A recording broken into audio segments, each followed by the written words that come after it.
శ్రీమాత్రే నమః, శ్రీ గురుభ్యో నమః, శ్రీ మహాగణపతి దేవతాభ్యో నమః. ఈ కార్తీక మాసంలో కార్తీక పురాణం ద్వితీయ అధ్యాయం అంటే రెండో అధ్యాయం గురించి చెప్పుకుందాం ఇప్పుడు. ఈ కార్తీక మాసంలో ఏ పురాణమైనా సరే ప్రతిరోజు కూడా విన్న కొద్దీ వినాలని అనిపించేంత ఇదిగా ఉంటుందన్నమాట. ఇందుకు మనం చేసిన పాపపుణ్యాలు కానీ మనోవాక్యాల ద్వారా కానీ చేసిన పాపాలని తొలగిపోవటం కోసం మనకి పునర్జన్మ అంటే మంచి జన్మ శివసాయుధ్యం పొందటం కోసం మనం ఈ పురాణ కాలక్షేపం అనేది చేసుకోవటం చాలా విశేషం. ఈ వశిష్ఠుడు జనక మహారాజుకి చెబుతున్నారు. ఏమని చెబుతున్నారు? సర్వపాపాలను హరింపజేసే ఈ కార్తీక మహాత్యాన్ని శ్రద్ధగా వినుసుమా. అందున ఈ నెలలో శివప్రీతిగా సోమవారం వ్రతం ఆచరించిన వాడు తప్పనిసరిగా కైలాసాన్ని చేరుకుంటాడు. అటువంటి ఈ కార్తీక సోమవారంలో ఏ సోమవారం అయినా సరే స్నానము, దానము, జపము, ఉపవాసము ఇలాంటివన్నీ చేసిన వాడు స్వర్గలోక ప్రాప్తి పొందుతాడు అని మన వశిష్ఠ మహర్షి జనక మహారాజుకు చెప్తున్నారు. అంటే ఏమిటంటే ఇవి 6 ఉన్నాయి మొత్తం. ఈ 6 అంటే ఏమిటంటే ఉపవాసం. ఉపవాసం అంటే మనకు తెలుసు కదా, సోమవారం నాడు పొగలల్లా ఉపవాసం ఉండి సాయంత్రం భోజనం చేస్తాం. అది ఏకభుక్తం, ఒక పూట భోజనం చేసి సాయంత్రం టిఫిన్ చేస్తాం ఏదో ఒకటి అల్పాహారంగా. అది నక్తం అంటే ఏమిటంటే పొద్దునల్లా ఉండి సాయంత్రం 4 గంటలకు తినే భోజనాన్ని నక్తము అంటాము. స్నానము మనం మామూలుగా రోజు కార్తీక స్నానాలు తెల్లవారుజామున చేస్తున్నాం. అయాచితం అంటే ఏమిటంటే ఏమంటే ఇవాళ మా ఇంటికి భోజనానికి రండి అని ఎవరన్నా పిలిచి భోజనం పెట్టడాన్ని అయాచితం అనుకుంటాం. తిలదానం అంటే ఒక బ్రాహ్మణి కార్తీక మాసంలో ఒక బ్రాహ్మడికి నల్ల నువ్వులు దానం చేసినా సరే, ఈ 6 పనులు చేసినా సరే కార్తీక సోమవారం ఉపవాసం ఉన్నంత పుణ్యం వస్తుందన్నమాట. అటువంటివి ఈ 6 కూడా అవలంబించిన వాడి ఈ కార్తీక మాసంలో ఈ కార్తీక వ్రతం చేసినట్లే అవుతుంది. కానీ తెలిసి కూడా ఏ ఒక్కడు కూడా చెయ్యని వాడు ఈ వ్రతాన్ని శివ సాయుధ్యాన్ని పొందలేడు. ఎందుకు? తెలిసి కూడా చెయ్యలేదు కాబట్టి శివ సాయుధ్యాన్ని పొందలేక కుంభీపాక నరకంలో పడిపోతాడు. అందుకని మనకి ఏదో నీకు తోచింది దానము, స్నానము, పూజ, ఫలం ఏదో ఒకటి హరినామస్మరణ చేసుకుని ఈ సోమవారం వ్రతం చేసుకోవటం అనేది చాలా విశేషం. దీనికి ఒక చిన్న ఇతిహాసమైన కథ ఉంది, చెప్పుకుందాం. పూర్వకాలంలో వంగదేశంలో ఒక బ్రాహ్మడు ఉండేవాడు. ఆయనకి నిష్ఠిరి అనే ఒక కుమార్తె ఉంది. ఆ అమ్మాయిని ఒక్కగానొక్క కూతురు కాబట్టి ఎంతో గారాభంగా అల్లారు ముద్దుగా పెంచుకున్నారు. మంచి అందగత్తె, మాటకారి, చక్కగా ఉండేది. అటువంటి అమ్మాయి ఎవరిని పడితే వాళ్ళని చిన్న పెద్ద లేకుండా మాట్లాడుతూ గడుసుతనంగా ఉండేసరికి తండ్రి అనుకున్నాడు, దీనికి పెళ్లి చేస్తే కొంత మారుతుంది, ఎట్టాటగో దీనికి పెళ్లి చేద్దాం అనుకుని ఒక బ్రాహ్మడు ఈ వేదాంగం చదువుకునే నిత్యాగ్నిహోత్రుడు త్రిసంధ్య 3 సమయాల్లోనూ సంధ్యావందనం చేసుకునే బ్రాహ్మడికిచ్చి మిత్రశర్మ అనే ఒక బ్రాహ్మడికిచ్చి వివాహం చేశారు.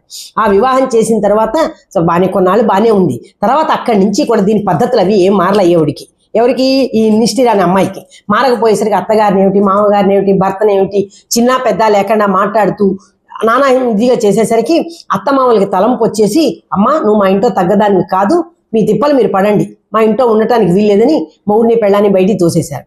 మొగుడు కూడా విడిచిపెట్టమన్నారు. కానీ మొగుడు పరువు కోసం అయ్యో ఇంచు విడిచిపెడితే ఇంకా పేటరైపోతుందేమో అనుకున్న ఆ సంసారం మీద నా భ్రాంతితో ఆ అమ్మాయిని పట్టుకుని అట్టాగే ఉండేసరికి ఆ అమ్మాయి ఏం చేస్తోంది, కొంతకాలానికి ఆ భర్తను కూడా కొడుతూ తిడుతూ నానా చిత్రహింసలు పెడుతోంది. అయినా సరే ఏం అనకండగా చేస్తుంటే ఇంకొంతకాలానికి ఒక అతన్ని మరిగింది. మరిగేసరికి దుర్వ్యాసలన్నీ వేసేసరికి భర్తకి 1-2 సార్లు కేకలేశాడు. అయినా వెళ్ళ. అతను ఏమన్నాడు, నేను వచ్చేసరికి నీ భర్త ఇంట్లో ఉంటే మన కార్యకలాపాలవి మన రసకేళ్ళవి కేలటం లేదు, నీ భర్తను చంపేసి అన్నాడు. ఒక రోజున పాపం ఏమండి ఎంత వేదాంగం చదువుకున్న బ్రాహ్మడు రాత్రిపూట నిద్రిస్తుంటే ఒక బండ రాయి తీసుకొచ్చి ఆయన తల మీద కొట్టి చంపేసింది. చంపింది కాక అది ఏం చేసింది, ఒక్కతే భుజాన్ని వేసుకుని వెళ్ళి దూరంగా ఉన్న ఒక పాడుపడ్డ నూతిలో పడేసి వచ్చి ఇంకా నాకెవరు అడ్డు చెప్పేవాళ్ళు లేరనుకుని తాని కార్యాన్ని విచ్చలవిడిగా చేసుకుంటూ చక్కగా సంసారం చేసుకునే వాళ్ళని కూడా పిచ్చి మాటలు చెప్పి చెడగొట్టేసి పెళ్లిగానే పిల్లల్ని కూడా పిలిచి పిచ్చి మాటలన్నీ పిచ్చి పనులు చెప్పి చేయిస్తూ నానా ఇది చేసేసరికి ఈ శరీర పటుత్వం ఎన్నాళ్ళు ఉంటుందండి? ఇదంతా భోగంతో కూడుకున్నది. కొన్నాళ్ళకి వృద్ధాప్యం వచ్చింది. వృద్ధాప్యంతో పాటు రోగాలు కూడా వచ్చినాయి. ఒళ్ళంతా పుళ్ళు అవి వచ్చి నానా ఇది పడి ఆ పుళ్ళల్లో పురుగులు వచ్చి నానా బాధ పడేసరికి చివరికి చనిపోయింది. ఆవిడ చనిపోయింది, కనీసం తీసుకెళ్లే వాళ్ళు కూడా లేక నానా బాధ పడేసరికి ఎవరో పాపం పుణ్యం ఉంటుంది కదండి, ఎవరో పాపం తీసుకెళ్లారు, కార్యక్రమాలు దహన కార్యక్రమాలు చేసేసారు. చేసిన తరువాత చండాలమై పుట్టింది. పుట్టి అశుద్ధంలో పురుగై పుట్టి నానా చండాలంగా చేసి ఇది చేసిన పాపాలకి యముడు ఈవిని నానా చిత్రహింసలు పెట్టాడు. ఆ పెట్టింది కాక కొన్నాళ్ళకి ఒక బ్రాహ్మడి ఇంటో కుక్కై పుట్టిందండి. ఆ కుక్కై పుట్టిన తర్వాత అలా రోజు ఆ ఇంటికి తిరుగుతూ ఉండేసరికి ఒక రోజున ఎక్కడా భోజనం దొరకలేదు. ఆ రోజు కార్తీక సోమవారం, చాలా విశేషమైన రోజు. అందరూ ఉపవాసాలు ఉంటారు కదండి, అందుకని ఎక్కడ దొరకపోయేసరికి నీరసంగా తిరిగి వచ్చి ఏమీ దొరక్క ఆ బ్రాహ్మడు ఇంటో చోట పడుకుంది.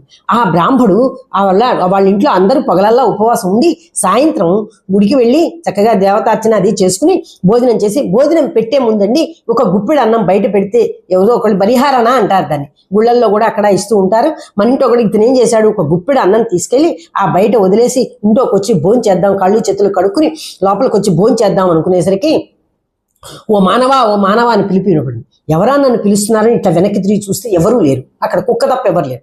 నేను పొరపాటును విన్నానేమో అనుకుని మళ్ళా లోపలికి వెళ్తుంటే ఓ బ్రాహ్మణోత్తమా అని వినిపించింది. ఎవరా అని చూసరికి కుక్క. ఏమిటి అని అన్నాడు. నాయనా, నేను చాలా పొరపాట్లు చేశాను, భర్తని చంపాను, మంచి కాపురాలన్నీ పాడు చేశాను, నేను చెడిపోయాను, ఇటువంటి పాపిష్టురాల్ని నానా చిత్రహింసలు పడి నానా చండాలమై పుట్టి చివరికి మీ ఇంట్లో కుక్కై పుట్టాను స్వామి, నాకు సద్గతి ఇవ్వండి, నాకు ఏదో ఒకటి పునర్జన్మ ఇవ్వండి అంటేసరికి ఏమిటి ఎందుకు అంటే ఇది తను చేసిన పాపాలన్నీ కూడా బ్రాహ్మడికి చెప్పేసరికి ఆయన సరే అయిపోయిందేదో అయిపోయిందమ్మా, నువ్వు తెలిసి చేసావో తెలియక చేసావో అయింది అని నువ్వు చేసిన పాపాలు పోవటానికి ఈ సోమవారం ఉపవాసం ఉన్న పుణ్యం అంతా నీకు ధార పోస్తున్నాను అని చెప్పి ఆ కుక్కకి ధార పోసాడండి.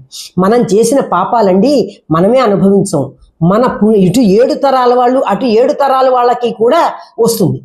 వాళ్ళు పుణ్యం చేసే స్వర్గంలో ఉన్నా కూడా మనం చేసిన పాపం వల్ల వాళ్ళకు కూడా ఆ ప్రాయచిత్తం తగులుతుంది. అటువంటి పాపిష్టురాలు ఈ అమ్మాయి అటు 7 తరాల వాళ్ళు ఇటు 7 తరాల వాళ్ళు కూడా ఈ నరకం అనుభవించేసరికి ఈ బ్రాహ్మడు ఎప్పుడైతే ఈ సోమవార ఉపవాస ఫలితాన్ని ధారపోసాడో అప్పుడు ఆవిడికి పునర్జన్మ వచ్చి పుష్పక విమానంలో చక్కగా స్వర్గలోకంలో వెళ్ళిపోయింది. ఆవిడ వెళ్ళటమే కాకుండా తన పితృదేవతలు ఇటు 7 వాళ్ళు కూడా నరకం అనుభవించారు కదండి, వాళ్ళు కూడా స్వర్గంలోకి వెళ్ళి శిరసాయుధ్యం పొందారు.